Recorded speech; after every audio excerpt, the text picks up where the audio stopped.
Hello दोस्तों, तो कैसे हैं। स्वागत है आप लोगों का लैब्स टू लर्न में। चलिए, जैसे कि अपन लोगों ने अभी तक 4 क्लास कर चुके हैं। पिछली क्लास में अपन लोगों ने पढ़ा था समानता का अधिकार। अब अपन लोग आगे पढ़ेंगे स्वतंत्रता का अधिकार। सबसे पहले समानता के अधिकार का रिवीजन करते हैं। समानता का अधिकार, जैसे कि आप लोग बोलते चलिए मेरे से पहले, आर्टिकल 14 में क्या था। समानता का अधिकार 14 से लेके 18 तक था। आर्टिकल 18 तक, और बाकी का ये लिखाई हुआ पीछे स्वतंत्रता का अधिकार आर्टिकल 19 से लेकर 22 तक है। तो पहले समानता का अधिकार का रिवीजन करते हैं। समानता का अधिकार आर्टिकल 14 में क्या था, बताइए आप लोग। 14 में था कानून का समान संरक्षण। आर्टिकल 15 में क्या था, 15 में था सरकार या पब्लिक अपन लोगों से 5 प्रकार से भेदभाव नहीं कर सकता कोई भी। आर्टिकल 16 में क्या था, बताइए आप लोग। 16 में था, बताइए। आर्टिकल 16 में था लोक नियोजन में समानता। आर्टिकल 17 में बताइए। आर्टिकल 17 में था अस्पष्टता का अंत। अस्पष्टता का यानी छुआछूत का अंत। आर्टिकल 18 में था, ये आर्टिकल 18 में था उपाधियों का अंत। चलिए अब अपन लोग पढ़ते हैं, स्वतंत्रता का अधिकार के बारे में जानते हैं। सबसे पहले आया है इसमें आर्टिकल 19।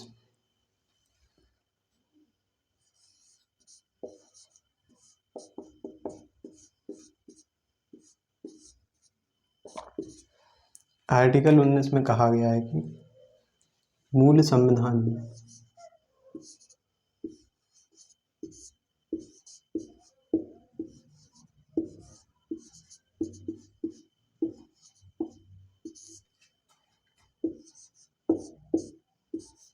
7 प्रकार की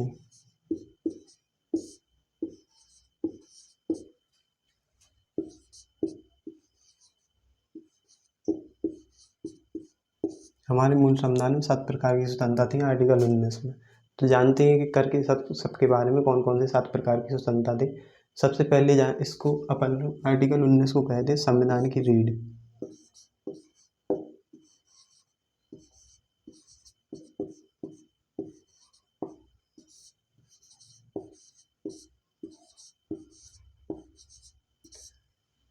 ये सबसे मेन पॉइंट है। आर्टिकल 19 को संविधान की रीढ़ कहते हैं। क्यों कहते हैं वो अपन लोग अभी पढ़ेंगे तो अपन लोगों को पता चलेगा, क्योंकि इसमें बहुत प्रकार की स्वतंत्रताएं मिली हैं अपन लोगों को। मौलिक अधिकार में आर्टिकल 19 में बहुत प्रकार की स्वतंत्रता मिली है, इसलिए इसको संविधान की रीढ़ कहा जाता है। चलिए जानते हैं इसके पॉइंटों के बारे में। संविधान की रीढ़ कहा जाता है। चलिए, तो इसमें पहला पॉइंट है,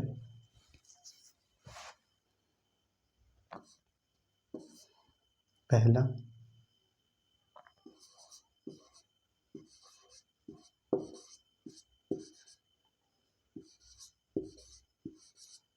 अभिव्यक्ति यानी एक्सप्रेशन।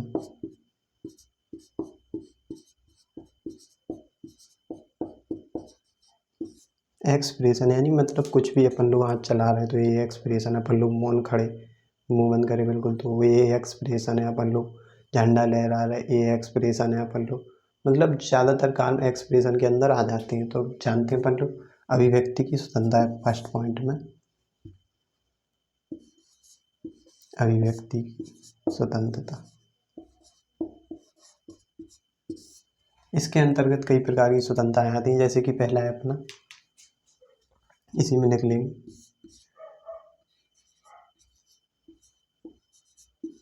झंडा फहराने की स्वतंत्रता।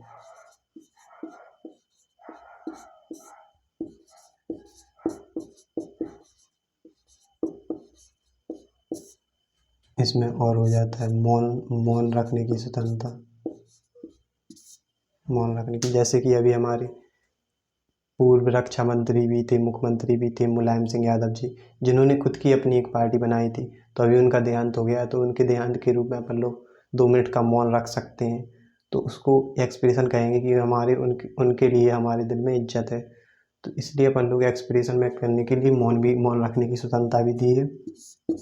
आरटीआई की स्वतंत्रता यानी राइट टू इंफॉर्मेशन, और प्रेस की स्वतंत्रता भी है इसमें। पुतला फूकने की भी स्वतंत्रता।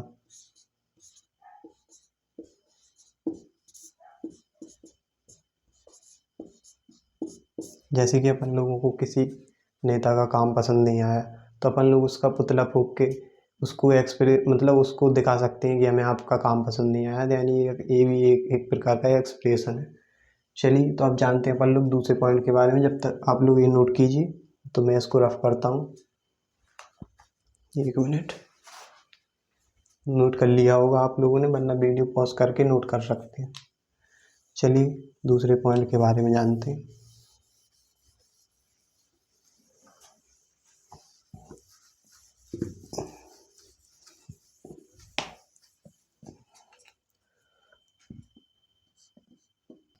बोलने की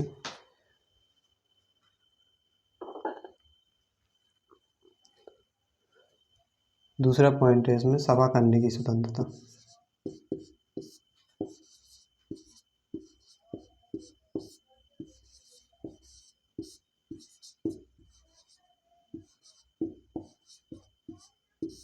सभा करने की स्वतंत्रता यानी इसमें अपन लोग, जैसे अपन लोग एक्सप्रेशन कर रहे हैं, बोल रहे हैं, तो कई लोगों को आप लोग आपका बोलना पसंद आता है तो आप एक सभा करके आप लोग उनको आप बोल सकते हैं। तो यानी सभा करने की स्वतंत्रता बस, लेकिन ये शांतिपूर्ण तरीके से होना चाहिए। इसमें कोई हथियार वगैरह नहीं ला सकते आप लोग। ये बिल्कुल शांतिपूर्ण तरीके से होना चाहिए। दूसरे पॉइंट में इसकी सभा करने की स्वतंत्रता। तीसरे पॉइंट में जानते हैं क्या है। जैसे आप लोगों ने सभा की, आपके बोलने से काफ़ी लोग इंस्पायर हुए, तो आप एक संगठन भी बना सकते हैं। तो यह तीसरे में है यही, संगठन बनाने की स्वतंत्रता।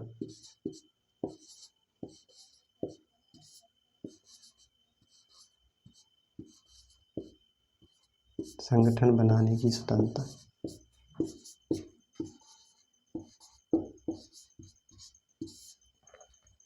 और जैसे कि अपन लोगों ने संगठन बना लिया, अब आर्टिकल तीसरा हो गया संगठन बनाने की स्वतंत्रता। अब जानते हैं चौथे पॉइंट के बारे में। चौथा यानी चारों ओर घूमने की स्वतंत्रता। चार से कंपेयर करके करेंगे, जैसे कि चौथा तो मतलब चारों ओर घूमने की स्वतंत्रता।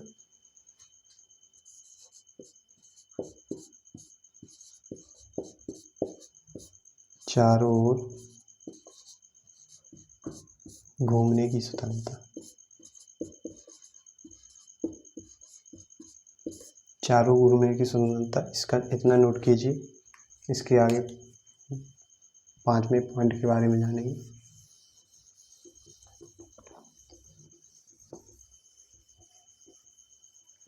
चौथा हो गया चारों ओर घूमने की स्वतंत्रता। पांचवा होगा अपना, जैसे घूमते घूमते आप कहीं भी, जैसे मान लो अपन आगरा पहुंच गए, तो आप अपना मन किया कि अपन को आगरा अच्छा लगा, तो अपन लोग चाहते हैं वहाँ पे बस जाएं। तो इसी ऐसी पांचवें पॉइंट में है रहने या बसने की स्वतंत्रता। रहने या बसने की स्वतंत्रता, कहीं भी रह सकते आप।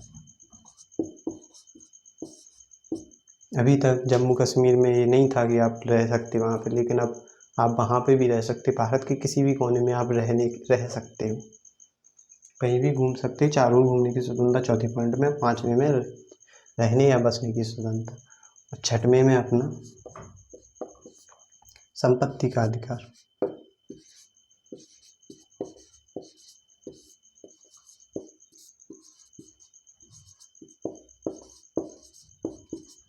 संपत्ति का अधिकार। संपत्ति का अधिकार अभी इसमें से हटा दिया गया। इसको क्यों हटा दिया गया है? जैसे कि मान लीजिए कोई ट्रेन है, पहले आज़ादी के पहले ट्रेन तो चली नहीं थी, तो पहले इसमें संपत्ति का अधिकार था। तो जैसे कि अब ट्रेन चलने लगी है, तो पटरी बिछाते बिछाते, जैसे भारतीय रेल चली आ रही है पिछले 100 किलोमीटर से, और पता चला बीच में आपकी कुछ ज़मीन, थोड़ी सी ज़मीन पड़ती है, और पहले अपने मौलिक अधिकार में था संपत्ति का अधिकार।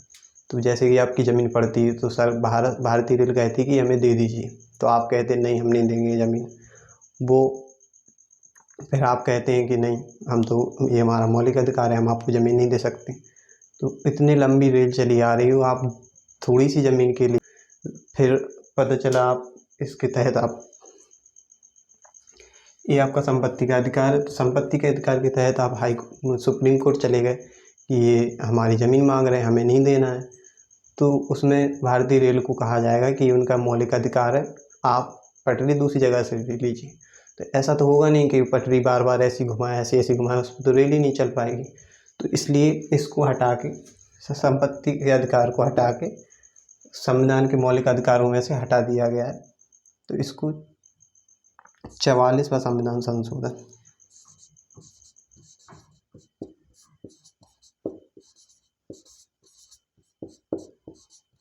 44वां संविधान संशोधन।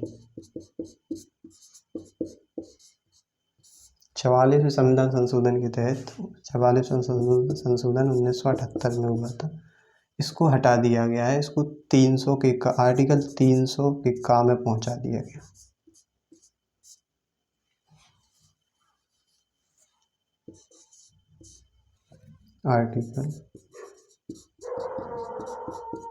आर्टिकल 300 के काम में पहुंचा दिया। अब ये कानूनी अधिकार है, तो मतलब कानून आपकी ज़मीन छीन सकती है और कोई जैसे व्यक्ति वगैरह आपकी ज़मीन नहीं छीन सकता यानी आपको उससे डबल मुआवजा दिया जाएगा। जैसे कि मार्केट में जो रेट होगा उससे आपको डबल मुआवजा ही दिया जाएगा। सरकार आपको कम मुआवजा नहीं देगी अगर आपकी ज़मीन लेगी तो। ये 44वां संविधान संशोधन 1978 के तहत आर्टिकल 300 के काम में पहुंचा दिया गया है, 6वें को हटा दिया गया है। तो अभी हमारे 19 में 7 प्रकार की नहीं, मूल संविधान में 7 प्रकार की थी, लेकिन अभी 6 प्रकार की स्वतंत्रता है। क्यों? क्योंकि ये संपत्ति का अधिकार हटा दिया है। अब बढ़ते हैं 7वें पॉइंट की तरफ।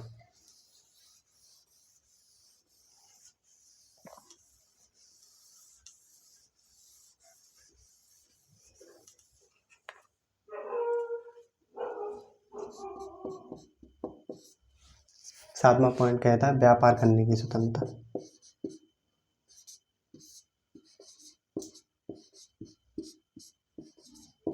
व्यापार करने की स्वतंत्रता।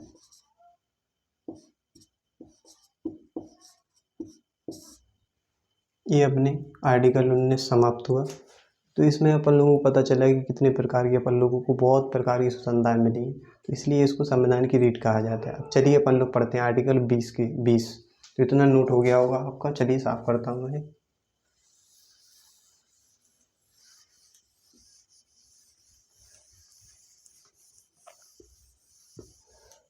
आर्टिकल 20 के बारे में जानते हैं। आर्टिकल 20 कहता है दो हित में संरक्षण।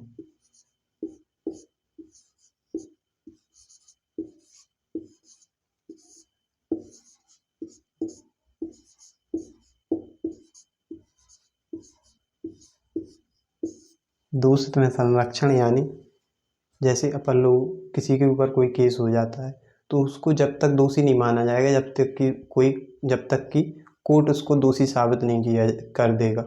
तो इसमें यही कहा गया है कि दो हित में संरक्षण। इसमें कुछ पॉइंट्स हैं, चलिए जानते हैं उनके बारे में। पहला पॉइंट कहता है इसमें कि एक अपराध के लिए आपको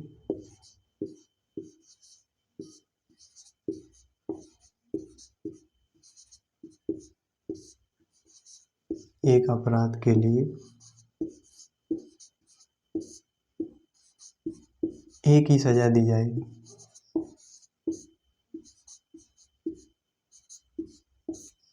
जैसे कि अपन लोगों ने कोई मर्डर कर दिया तो उसको उसी के हिसाब से आपको केवल एक ही बार सजा दी जाएगी।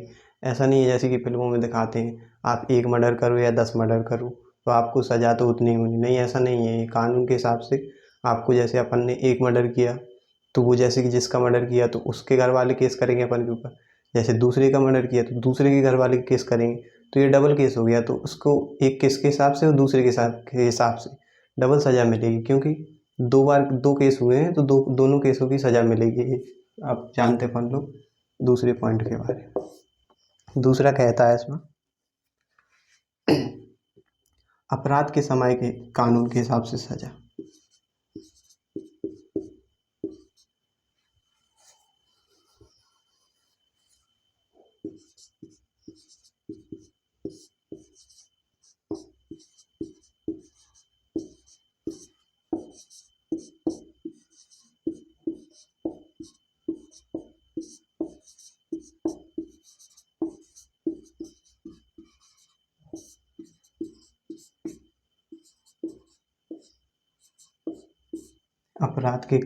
अपराध के समय के कानून के हिसाब से सजा दी जाएगी। यानी अपन लोग जैसे कि अपन लोगों ने आज अपराध किया तो आज जो कानून रहेगा, जैसे कि फांसी की, जैसे कि अपन लोगों ने कोई मर्डर किया है तो आज मर्डर करने की सज़ा 10 साल है, तो अपन लोगों को 10 साल की सज़ा दी जाएगी। पहले की, जैसे कि पहले होती थी राजाओं के समय की, किसी का हाथ काट दिए तो हाथ के बदले हाथ, ऐसा नहीं है। जिस समय अपन ने अपराध किया उसी समय के हिसाब से आप लोगों को सज़ा दी जाएगी।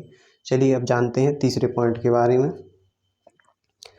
तीसरा पॉइंट कहता है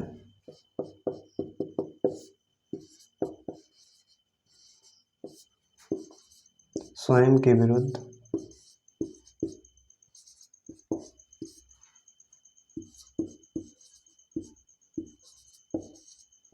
गवाही मान्य नहीं है। तो अब चलते हैं अपन लोग आर्टिकल 21 के बारे में।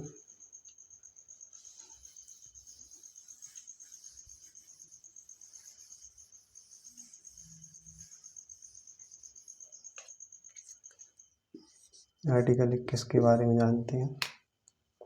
प्राण एवं दैहिक स्वतंत्रता।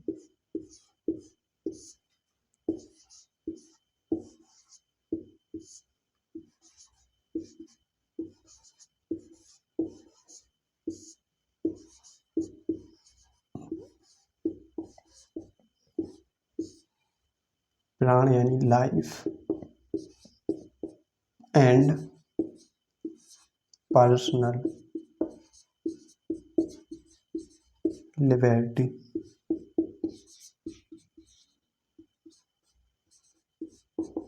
Life and personal liberty. Life के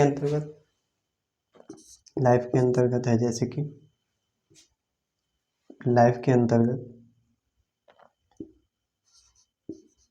पर्यावरण, लाइफ के अंतर्गत है जैसे कि कोई आपकी लाइफ नहीं छीन सकता, जैसे कि कोई आपको हानि नहीं पहुंचा सकता, लाइफ नहीं छीन सकता आपकी। लाइफ यानी पर्यावरण प्रदूषण नहीं कर सकता कोई। पर्यावरण प्रदूषण क्यों नहीं? क्योंकि उससे आपकी लाइफ को खतरा है, तो पर्यावरण प्रदूषण हानिकारक होता है लाइफ के अंदर। तो जैसे कि कोई आपकी लाइफ नहीं छीन सकता, तो आप अपनी खुद की लाइफ भी नहीं छीन सकते। क्यों? क्योंकि आप भारत देश का एक अभिन्न हिस्सा हैं, तो आप खुद की लाइफ भी नहीं छीन सकते। तो इसी में कहा गया आत्महत्या भी नहीं कर सकते, आत्महत्या भी नहीं कर सकते। इसमें आईपीसी धारा 309 के तहत आप दोषी माने जाएंगे। आईपीसी धारा 302 के तहत आपको पुलिस अरेस्ट कर सकेगी। जैसे आपने आत्महत्या करने की कोशिश की, आत्महत्या करने की, अगर मर गए तो फिर बात ही खत्म है। अगर आप जिंदा रहे तो आपको पुलिस ले जा सकती है आईपीसी धारा 309 के तहत। इसलिए आप लोग आत्महत्या वगैरह करने की कुछ कोशिश न करें, क्योंकि ये कानूनी अपराध है। चलिए, और इसमें पर्सनल लिबर्टी में है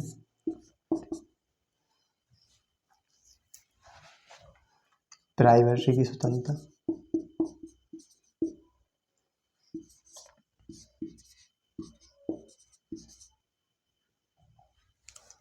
प्राइवेसी की स्वतंत्रता, जैसे कि प्राइवेसी की स्वतंत्रता के अंतर्गत, जैसे कि अपना कोई भी पर्सनल चीज़ है, जैसे कि अपना मोबाइल में लॉक डला है, तो उसके अंतर्गत आपसे कोई आपका पासवर्ड नहीं खुलवा सकता। अगर खुलवाएगा तो आर्टिकल 19 के तहत वो आपकी प्राइवेसी की हानि होगी। तो इसलिए प्राइवेसी की स्वतंत्रता है, आपका कोई पासवर्ड नहीं ले सकता।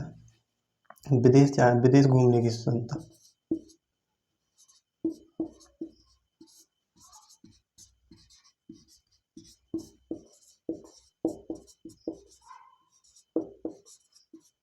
इसी में एक था एडल्टरी।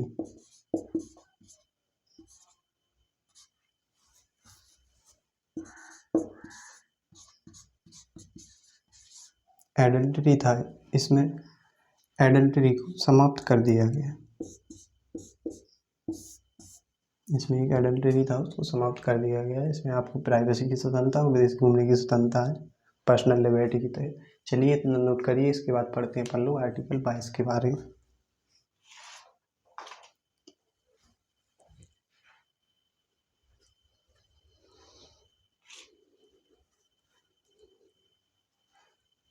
चलिए, साफ करता हूँ।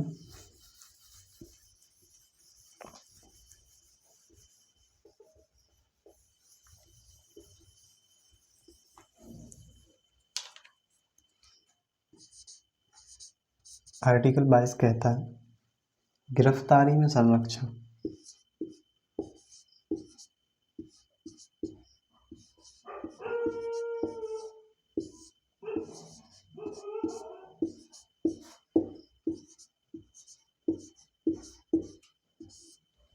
गिरफ्तारी में संरक्षण मतलब आपको गिरफ्तारी में भी कुछ प्रकार की छूट मिल सकती है इसके आर्टिकल 22 के तहत। तो जानते हैं क्या क्या इसमें दो प्रकार के होते हैं। एक होता है दंडात्मक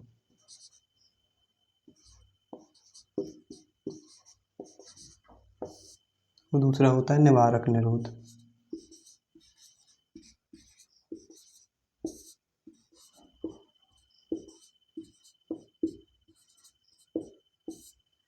निवारक निरोध ये होता है अपराध के बाद।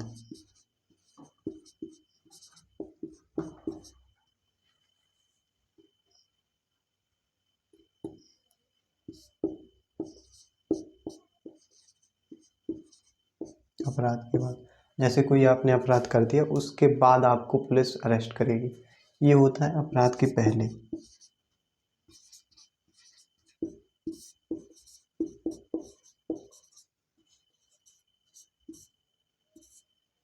चलिए जानते हैं अब इनमें क्या क्या होता है। दंडात्मक यानी जैसे कोई आपको अपराध कर दिया आपने, जैसे कोई मर्डर वगैरह कर दिया, तो उसमें अपराध के बाद तो उसमें पुलिस आपको वारंट दिखाएगी।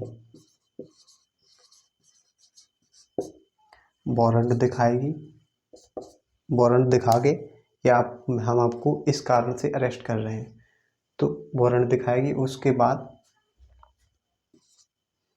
जेल ले जाएगी और उसके बाद 24 घंटे में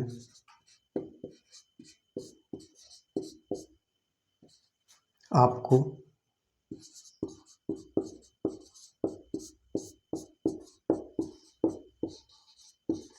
न्यायालय में पेश करेगी। तीसरा पॉइंट है इसमें आपको वकील रखने की स्वतंत्रता है।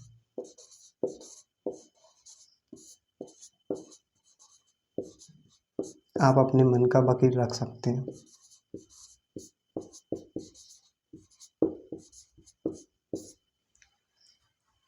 चौबीस घंटे में आपको न्यायालय में ले जाएगी। इसमें 24 घंटे में न्यायालय में ले जाएगी, इसमें आपको यातायात का समय ऐड नहीं होता है। जैसे कि पुलिस आई आपके घर, उसने 9 बजे अरेस्ट किया, आपको घर से 9 बजे ले गई, वो यातायात में जाते जाते ट्रैफिक में वगैरह पुलिस स्टेशन में 10 बजे तक पहुंची, तो 10 बजे से ही काउंट होगा, क्योंकि यातायात का समय ऐड नहीं होता, 10 बजे तक काउंट होगा। तो वो अगले 10 बजे तक उसको ले जाना होगा, तो ये मतलब वो पुलिस स्टेशन से 10 बजे भी निकल सकती है, क्योंकि यातायात में जो समय लगेगा वो काउंट नहीं होता है। तो वो 10 बजे न्यायालय के लिए निकल सकती है। चलिए तो इसके बारे में जानते हैं। निवारक निरोध। निवारक निरोध बिना वारंट के अरेस्ट करती है आपको।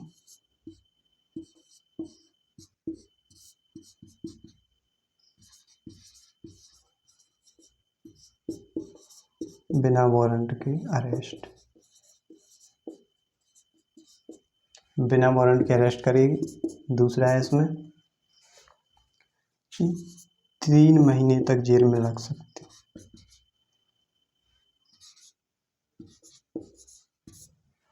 3 महीने तक पुलिस अपने पास रख सकती है इसमें। जैसे कि बिना वारंट अपराध से पहले कैसे अरेस्ट कर सकते हैं, तो जैसे कि कोई बड़ा नेता है, वो रैली कर रहा है और पुलिस को भनक लगी कि वो रैली में आतंक करवाएगा, तो पुलिस उसको पहले ही अरेस्ट में ले लेती है और उसको 3 महीने या फिर उससे ज़्यादा भी रख सकती है। और इसमें कहीं भी ले जाने की उसको ज़रूरत नहीं पड़ती है, बिना वारंट के वो अरेस्ट कर लेगी। वो 3 मंथ या उससे भी अधिक रख सकती है वो। चलिए तो आर्टिकल 22 हो गया। इसमें इसका इतना नोट कर लीजिए आप। इसमें कुछ पॉइंट्स हैं आपको बता दें। चलिए नोट हो गया होगा, साफ करते हैं।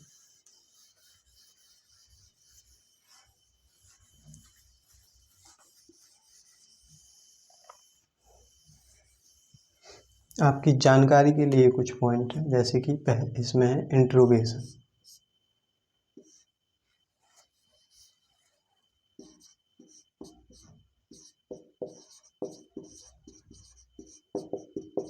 इंट्रोगेशन यानी पूछताछ के लिए आपको पुलिस बुला सकती है।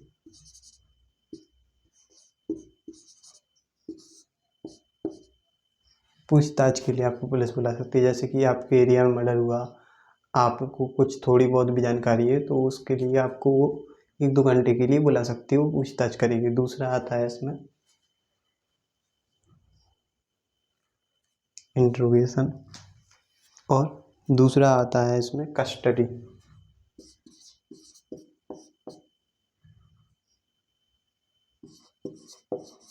यानी हिरासत।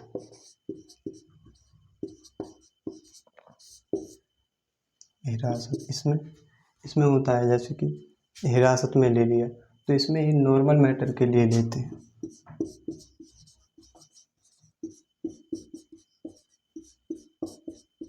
नॉर्मल मैटर यानी अपन लोग किसी दो इंसानों के बीच हाथापाई हो गई तो वो दोनों को कस्टडी में लेंगे और उनको समझाएंगे कि नहीं ऐसा कुछ नहीं हो। एक दरोगा साइड एक कांस्टेबल आपको साइड में ले जाएगा, कहेगा 2000 रुपये तुम दो, 2000 रुपये तुम दो और समझा के आपको वापस घर भेज देते। इसमें आपके ऊपर कोई भी केस वगैरह नहीं होता है। चलिए अब जानते हैं इसमें एक और कस्टडी और एक होता है अरेस्ट। इसमें अरेस्ट होता है।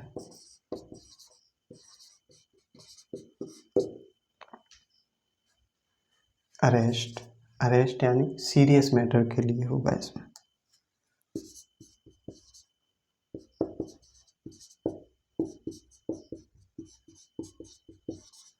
सीरियस मैटर यानी किसी का मर्डर कर दिया, रेप कर दिया तो सीरियस मैटर के लिए पुलिस आपको अरेस्ट करेगी और इसमें आपके ऊपर केस होगा।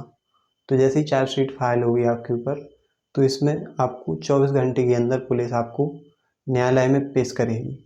तो 24 घंटे के अंदर न्यायालय में पेश करेगी। तो इसमें एक और है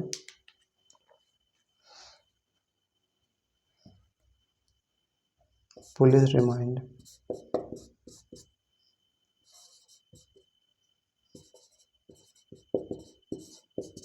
पुलिस रिमांड होता है इसमें 14 से 15 दिन तक। इसमें पुलिस रिमांड 14 से 15 दिन तक होता है। और जेलर कस्टडी एक होता है इसमें।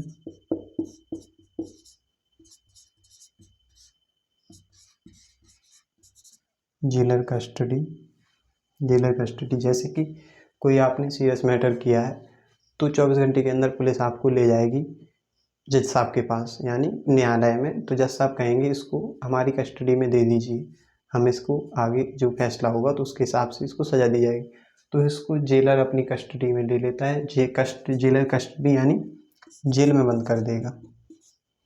यहाँ का देख रेख कौन करता है? जेलर। तो ये जेल में चला गया, जेलर की कस्टडी में।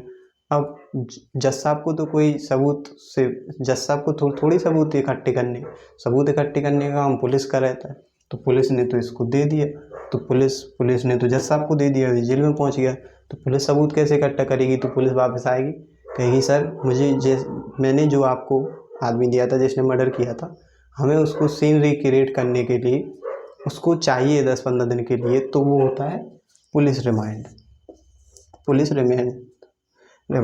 उसमें 14 से 15 दिन तक जज साहब पुलिस के रिमांड में भेजते हैं कि आप सीन रिक्रिएट करिए और सबूत जुटा के हमें दीजिए जिससे हम उसको फैसला सुना सकें।